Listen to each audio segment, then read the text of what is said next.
ഭഗവാനെ, ഗുരുവായൂരപ്പ, എന്റെ മകളുടെ വിവാഹം മംഗളമാക്കി തരണേ.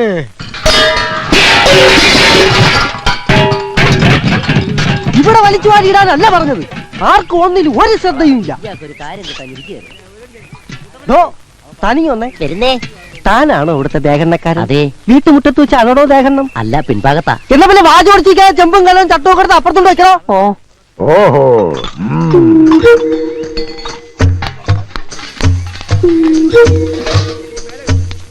100 കൂട്ടം കാര്യങ്ങൾ ഉള്ളപ്പോഴാണോ ഇങ്ങനെ കുന്തം വിഴിഞ്ഞ കണക്ക് നിക്കണേ? പച്ചക്കറിയും പലവഞ്ഞവും രാവിലെ എത്തൂന്ന് പറഞ്ഞിട്ട് അത് വന്നോ ഇല്ലയോ നോക്കിയോ? ദൂരെ നിന്ന് വരുന്നവർക്കുള്ള താമസ സൗകര്യം ഏർപ്പാടാക്കിയോ? പൂവും മാലയും ബൊക്കെ നാളെ വെളുപ്പിനെവിടെ എത്തുവോ? ഒന്നും പറഞ്ഞിട്ട് കാര്യമില്ല. ഒന്ന് നിന്നേ, ഒരു കാര്യം അറിയാനുണ്ടായിരുന്നു. എന്താ? പെണ്ണിന്റെ തന്ത നീയോ ഞാനോ? അതെന്താ മുതലാളിക്ക് പെട്ടെന്നൊരു സംശയം? മുതലാളി വിഷമിക്കണ്ട, ഞാൻ ചേച്ചിയോട് ചോദിക്കാം. ആ അർത്ഥത്തിലല്ല ഞാൻ ചോദിച്ചത്. തന്തയ്ക്ക് വേറെ അർത്ഥം കേട്ടോ. ഞാൻ ചോദിച്ചത് ഈ വീട്ടിലെ ഗ്രഹനാഥൻ നീയാണോ ഞാനാണോ എന്നാ. ഗ്രഹനാഥൻ മുതലാളി എന്നാ, എന്നാലും ഫുൾ ഉത്തരവാദിത്വം എനിക്ക്. എന്താ അകത്തൊരു ബഹളം? ഒരല്പം കുടുംബകാരി എന്റെ മോളും ഭാര്യയായിട്ട് പങ്കുവെച്ചതാ. എന്താ കുഴപ്പമുണ്ടോ? എനിക്ക് മനസ്സിലായി. എന്ത്? പെണ്ണിന്റെ അച്ഛനാരാണെന്ന് ചേച്ചിയോട് പോയി ചോദിച്ചില്ലേ?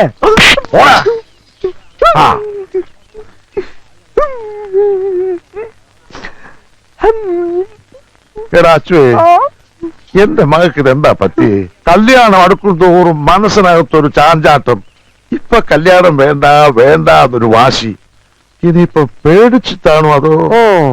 അതെ, മുഹൂർത്തം എടുക്കും തോറും പേടിക്കുന്ന പെണ്ണുങ്ങൾ 2 തരത്തിലുള്ളവരാ. ഒന്ന് പിഴച്ച പെണ്ണ്, 2 പ്രേമിച്ച പെണ്ണ്. ഇത് ഏത് വകുപ്പിലാ മോളെന്ന് പോയി ചോദിക്കും. എന്റെ മോള് കുടുംബത്തിൽ പറഞ്ഞവളാണ് എന്ന് ആയിക്കൂടുന്നുണ്ടോ? ചേട്ടനെ വിളിച്ചായിരുന്നോ? പോയി അരി വെക്കണോ കോപ്പേ? മുതലാളി, മുതലാളി, എന്താടാ? തുമ്പ് കിട്ടി, തുമ്പ് കിട്ടി. 1 മിനിറ്റ്. എന്നാ ഞങ്ങൾ ഇറങ്ങിട്ടുണ്ടെ പോകാൻ വരട്ടെ. ഞാൻ ഒരു കാര്യം ഒന്ന് മുതലാളിയോട് പറഞ്ഞോട്ടെ. അതിന്റെ പേരിൽ ഇവിടെ ഒരു വിപ്ലവം നടക്കും. നിങ്ങൾ ആ ടീം ബിയുടെ ക്യാപ്റ്റൻ. അതെന്താണ് അങ്ങനെ? അതങ്ങനാ. ഇങ്ങോട്ട് വന്നേ. ഞാൻ ഒളിഞ്ഞു നോക്കി മുതലാളിയുടെ മോളുടെ സംഭവങ്ങളെല്ലാം കണ്ടു. പറഞ്ഞു തീരുന്നതിന് പഠിച്ചതിനാ ഒളിഞ്ഞു നോക്കിയത്. അതുകൊണ്ടല്ലേ പെണ്ണ് കല്യാണം വേണ്ടെന്ന് പറഞ്ഞതിന്റെ കാരണം പിടികിട്ടിയത്. പെണ്ണിന് പ്രേമം. ആരോട്? ഈ കുറുപ്പിന്റെ മോനോട്. 2 പേരും കൂടെ പതുങ്ങി നിന്ന് ഹൃദയം പങ്കുവയ്ക്കുന്നത് ഞാൻ കണ്ടു. അനാവശ്യം പറയത്തോടാ. ഞാൻ കണ്ടത് അവർ കിന്നാനം പറയണത്. എന്റെ സുഹൃത്ത് ചെറുപ്പം മുതലേ ഒന്നിച്ച് കളിച്ചു വളർന്ന പിള്ളേരാ. അവര് മിണ്ടിന്നും പറഞ്ഞു നോക്കിയിരിക്കും. അതിന് പുതിയ വ്യാഖ്യാനങ്ങൾ കണ്ടുപിടിക്കാൻ ശ്രമിച്ചാൽ നിന്റെ പല്ല് മുഴുവൻ താഴെ കിടക്കും. പോടാ.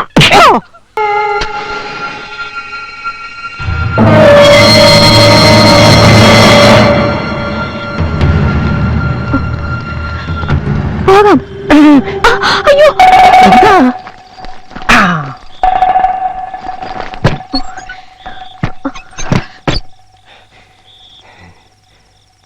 ദൈവമേ, ഇവളിനി കല്യാണം വേണ്ട വേണ്ടാന്ന് പറഞ്ഞത് എന്നോടുള്ള ഇഷ്ടം കൊണ്ടാണോ? അടിച്ചോണ്ട് പോയാലോ? സരസുവിനെ കാണാനില്ല, ഒന്ന് അന്വേഷിക്കണ. അന്വേഷിക്കാനൊന്നുമില്ല, അവള് പോയി. എങ്ങോട്ട്? അവളെ കാമുകനോടൊപ്പം. കാമുകനോടൊപ്പോ? പാലത്തിങ്കൽ കുറുപ്പിന്റെ മകൻ കൊച്ചുകുറുപ്പിനോടൊപ്പം സ്ഥലം വിട്ടു. ഞാൻ എന്റെ കണ്ണുകൊണ്ട് കണ്ടതാ. എന്നിട്ട് എന്താ നീ മിണ്ടാതിരുന്നേ? ചെറുപ്പം മുതലേ ഒന്നിച്ച് കളിച്ചു വളർന്ന പിള്ളാരല്ലേ, പോട്ടെ എന്ന് ഞാനും കരുതി. അവര് തമ്മിൽ പ്രേമമാണെന്ന് ഞാൻ ഇങ്ങനെ പറഞ്ഞതല്ലേ, എന്നിട്ട് കേട്ടോ, എല്ലാവരെയും ഒന്നിച്ച് കളിപ്പിച്ച് അവര് നാട് വിട്ടു. ചെറുക്കലെ കൂട്ടിന് വരുമ്പോ പെണ്ണില്ലെങ്കിൽ ഞാൻ എന്തോ പറയും? മുതലാളിക്ക് പറയാൻ ബുദ്ധിമുട്ടാണെങ്കിൽ ഞാൻ പറയാം. പെണ്ണോട് ചോടിയെന്ന്. അവര് നാട് വിടും മുമ്പ് എനിക്ക് പിടിക്കണം. ഇങ്ങോട്ട് ഇറങ്ങടി. സാരി മാറ്റിട്ട് ഇപ്പൊ തുണി ഉടുത്തിട്ടുണ്ടല്ലോ, അത് മതി. പെണ്ണെത്തി, പെണ്ണെത്തി. ഞാൻ പറഞ്ഞില്ലേ മുതലാളി മിടുക്കനാണെന്ന്. എങ്ങനെയെങ്കിലും പെണ്ണിനെ ഒപ്പിച്ച് മുഹൂർത്തത്തിന് മുമ്പ് എത്തുമെന്ന്. ഓ ഭാഗ്യം, തക്ക സമയത്ത് എത്തിയതുകൊണ്ട് പെണ്ണ് ഒളിച്ചോടിയില്ല. സമയമായി, ചെന്നിരിക്കണേ മണ്ഡപത്തിലേക്ക്. എന്താണോ നോക്കിയിരിക്കണേ? ഊതടോ. എന്നാ കെട്ടി നടത്തേക്കാം. നിർത്തണോ? മറ്റൊരുത്തന്റെ കൂടെ ഒളിച്ചോടി പോയ പെണ്ണിനെ കെട്ടേണ്ട ഗതികേട് എന്റെ മോനില്ല. പെണ്ണ് ഒളിച്ചോടി പോയില്ലല്ലോ, അതിന് പിടിച്ചോടി വന്നല്ലേ? അതെ, ഇനി ഒളിച്ചോടാതെ നിങ്ങൾ നോക്കിയാ മതി. വന്നോളൂ. അതെ അതെ, ഞാൻ പറയുന്നത് നിങ്ങള്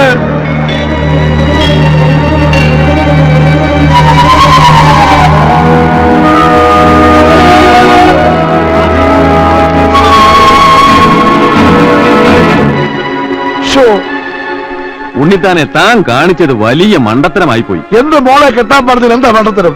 ഒരുത്തന്റെ കൂടെ ഇറങ്ങിപ്പോയ പെണ്ണിനെ തിരികെ കൊണ്ടുവന്നാൽ ആരെങ്കിലും സ്വീകരിക്കാൻ തയ്യാറാവോ? ഇനി ഈ കുട്ടിയെ കെട്ടാൻ അന്തസ്സുള്ള തറവാട്ടിൽ നിന്ന് ആരെങ്കിലും ഈ വീട്ടുമുറ്റത്ത് കാലുകുത്തോ? ഇല്ല. ഗുണമായാലും ദോഷമായാലും അവള് കണ്ടെത്തിയ ആളെ കൊണ്ട് തന്നെ വിവാഹം നടത്തുക.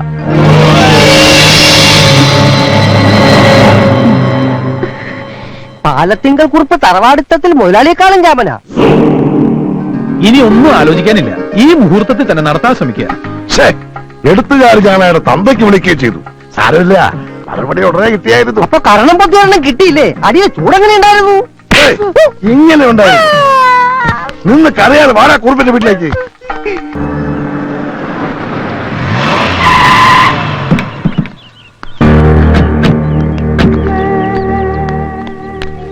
കാര്യങ്ങൾ എത്രത്തോളമായ സ്ഥിതിക്ക് ഞാനൊന്ന് തീരുമാനിച്ചു. എന്റെ മോളെ കൊണ്ട് ഒളിച്ചോടിയത് ഏത് തെണ്ടിയുടെ മകനാണെന്ന് ശരി, അവനെ കൊണ്ട് തന്നെ കെട്ടിക്കുമെന്ന്. എന്നാ പിന്നെ എത്രയും പെട്ടെന്നതായിക്കൂടെ? അത് പറയാനാണല്ലോ ഇങ്ങോട്ട് വന്നത്. ആ അതെ, ഇനി ഒന്നും നോക്കാനില്ല കുറുപ്പേ. കൊച്ചുകുറുപ്പുമായി ഉടനെ വീട്ടിലെത്തുക, കെട്ടു നടത്തുക. അയ്യോ, എനിക്ക് എന്റെ വീട്ടുകാരും ബന്ധുക്കാരെയൊക്കെ ഒന്ന് അറിയിക്കണ്ടേ? ഓ, അതിനൊന്നും സമയമില്ല. കെട്ട് കഴിഞ്ഞ് ചെറുക്കനും പെണ്ണും കൂടെ വിരുന്നിന് പോയാ പോരെ? ആ അത് മതിയല്ലേ? പിന്നെ ധാരാളം മതി. എന്നാൽ അത് പോരാ. എനിക്കുള്ളത് ഒരേ ഒരു സന്തതിയാ. അവന്റെ കല്യാണം നാട്ടുകാരും വീട്ടുകാരും അറിഞ്ഞ് അന്തസ്സും തറവാടിത്തമുള്ള കുടുംബത്തിൽ നിന്നായിരിക്കണമെന്ന് എനിക്ക് നിർബന്ധമുണ്ട്. ഈ പറഞ്ഞതിന്റെ അർത്ഥം മുതലാളിക്ക് അന്തസ്സും തറവാടത്തും ഇല്ലാന്നല്ലേ? കണ്ടോ, ഇവന് കാര്യം പറഞ്ഞാൽ മനസ്സിലാവും. പിന്നെ ഉണ്ണിത്താനെ നിശ്ചയിച്ച കല്യാണം മുടങ്ങിയപ്പോ തന്റെ മോളെ എന്റെ മോന്റെ തലയിൽ വെച്ച് കെട്ടാൻ നോക്കണ്ട.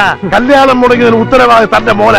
എന്റെ മോളെ കണ്ണും കയ്യും കാണിച്ച് പ്രേമിച്ച് വിളിച്ചിറക്കിക്കൊണ്ട് പോയ സാക്ഷികളുണ്ട്. ആരാ സാക്ഷി? ഇവൻ തന്നെ പറഞ്ഞുകൊള്ളാ. ഞാൻ കണ്ടതാ. ഏത് കോടതിയിലും ഇവനീ സത്യം പറയും. എനിക്ക് വിശ്വാസമില്ല. 1000 രൂപ കൊടുത്തവൻ അത് മാറ്റി പറയും. ഒരിക്കലും 1000 രൂപയ്ക്ക് വേണ്ടി മാറ്റി പറയില്ല മുതലാളി. ഞാൻ കണ്ടോ? 1500 കിട്ടണം. ഓടാ. മോനെ, തീരുമാനം നിന്റെയാ. നീ സ്നേഹിച്ച പെണ്ണ അവള്. അങ്ങനെ ഒരു ബന്ധം ഞാനും സരസും തമ്മിലില്ല. കേട്ടില്ലേ? ഇനി എല്ലാവർക്കും പോവാലോ. തന്നെ പേടിച്ചാ ഇവനിങ്ങനെ പറയുന്നത്. അല്ലെങ്കിൽ താനും എന്റെ മനസ്സ് മാറ്റിയെടുത്തതാ. എടാ മോനെ, നിന്നെ വിശ്വസിച്ച അവൾ ഇറങ്ങി പോകുന്നത്. അല്ല അല്ല, ഇനി സംസാരിച്ച് സമയം കളയണ്ട. ഉണ്ണിത്താൻ പോ. നമസ്കാരം. ആ നമസ്കാരം. ഓച്ചിറ പ്രദേശത്തേക്ക് എത്തിയോ? നിങ്ങളെ കൊണ്ടുവരാൻ അച്ചു സ്റ്റേഷനിൽ എത്തിയില്ലേ? കണ്ടില്ല. കൊട്ടേഷൻ കിട്ടിയ പാടെ ഞങ്ങൾക്ക് പുറപ്പെട്ടു. എന്റെ മോളുടെ വിവാഹം ഒരു യുദ്ധത്തിലൂടെ നടക്കൂ. പോരാടാൻ വേണ്ടിയാ നിങ്ങളെ ഞാൻ വരുത്തിയത്. മനസ്സിലായി. വരൻ ശത്രുരാജ്യത്തുള്ളവനാണല്ലേ? അല്ല, ഈ നാട്ടുകാരനാ. സന്തോഷം. ഒരു യാത്ര ഒഴിവായി. പിന്നൊരു കാര്യം, കല്യാണത്തിന് പ്രഥമനും പാൽപായസവും ഒക്കെ വേണം. ഒരു സദ്യ ഉണ്ടിട്ട് ഒരുപാട് നാളുകളായി. സദ്യ ഉണ്ണാനല്ല, ഗുണ്ടാപ്പണിക്കാ വരുത്തിയത്. അക്കാര്യത്തിൽ വിശ്വസിക്കാം. ചെറുക്കനെ കൊന്നാണെങ്കിലും ഞങ്ങൾ കൊണ്ടുവരും. ശവത്തിനെ അല്ല കിട്ടേണ്ടത്, എനിക്കവനെ ജീവനോടെ വേണം. എന്നാലൊരു ഐഡിയ, ചെക്കനെ പിടിച്ച് മുന്നിലിട്ട് തന്നാൽ ഒരു പോറല് പോലും ഏൽപ്പിക്കാതെ ഇവിടെ എത്തിക്കുന്ന കാര്യം ഞങ്ങൾ ഏറ്റു. ആ മണ്ടന്മാരാണല്ലേ? അല്ല, ഗുണ്ടകളാ. രണ്ടും ഒന്ന് തന്നെ. ഇനി വേറൊരു മണ്ടൻ നിങ്ങളെ തിരക്ക് റെയിൽവേ സ്റ്റേഷനിൽ കിടന്ന് കറങ്ങുന്നുണ്ടാവും.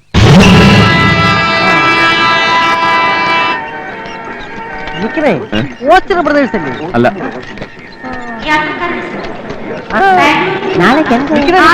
ഓച്ചിറ പ്രദേശല്ലേ? അല്ല, കായലിന്റെ പ്രദേശ. നാസിർക്കാരാടാ. ശരിയാകും.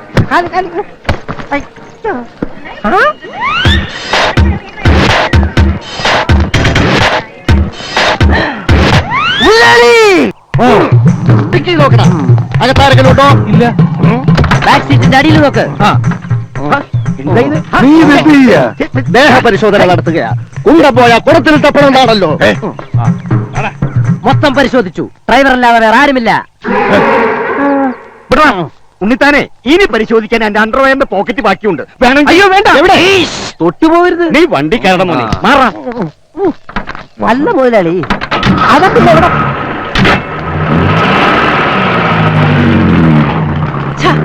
അവൻ ഇതിവിടെ പോയി. ഞാൻ എന്റെ കണ്ണുകൊണ്ട് കണ്ടതാ. നിന്റെ ഈ കണ്ണ് ഞാൻ കുത്തിപ്പൊട്ടിക്കും. ഇതുള്ളതും ഇല്ലാത്ത കിടക്കാ. കേറടാ. ഒന്ന് നിന്നേ.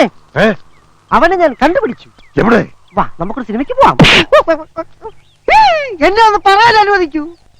ഇത് മോർഫിങ്ങാ. സിനിമ കണ്ടാലേ മുതലാളിക്ക് അത് മനസ്സിലാവും. കൂടുതൽ പറഞ്ഞാൽ അതിന്റെ മോറടിച്ച ഫിങ്ങാക്കും. എന്റെ മുതലാളി, ഇത് കമ്പ്യൂട്ടർ വിദ്യ. ഒരാളെ മറ്റൊരാളാക്കുന്ന ടെക്നോളജി. കൊച്ചുകുറുപ്പിനെ അയാൾ ബാംഗ്ലൂരിൽ കൊണ്ടുപോയി മോർഫിംഗ് നടത്തിയിട്ട് വരിക. ശരിയാണോടാ? സത്യം.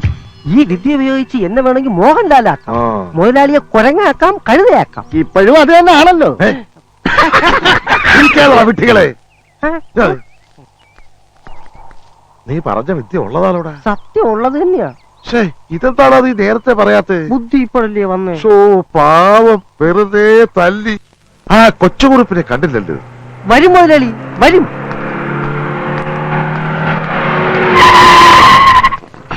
സാർ കാശ്. ഓ, ടെൻഷൻ കൊണ്ട് മറന്ന.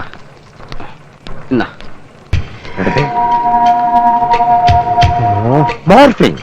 അതെ, മോർഫിംഗ്. കേട്ടോ സാർ, സൂക്ഷിച്ചു പോ.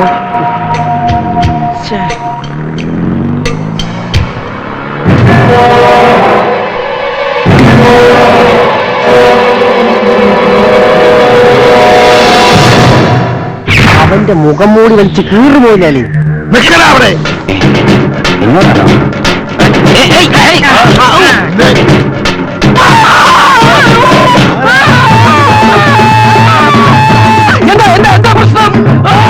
നിന്റെ ഈ മുഖം കൂടി കടിച്ചു കീറുക.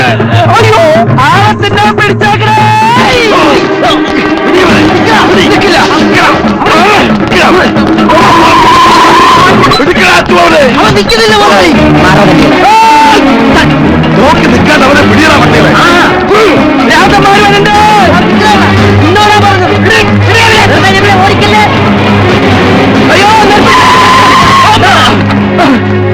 ചവന്തീനി അയാളെന്നെ കടിച്ചിറാൻ വന്നു.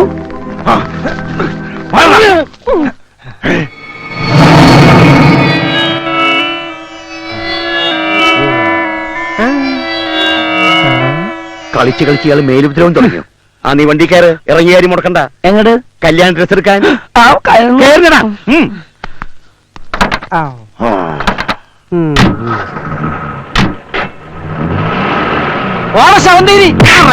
മുതലാളി അവര് രണ്ടുപേരെ ശ്രദ്ധിച്ചായിരുന്നോ? അത് രണ്ടും കൂടെ ഒന്നല്ല, രണ്ടാ. അപ്പോഴത് മോർഫിംഗ് അല്ല, തെറ്റുപറ്റിയത് നമുക്കാ.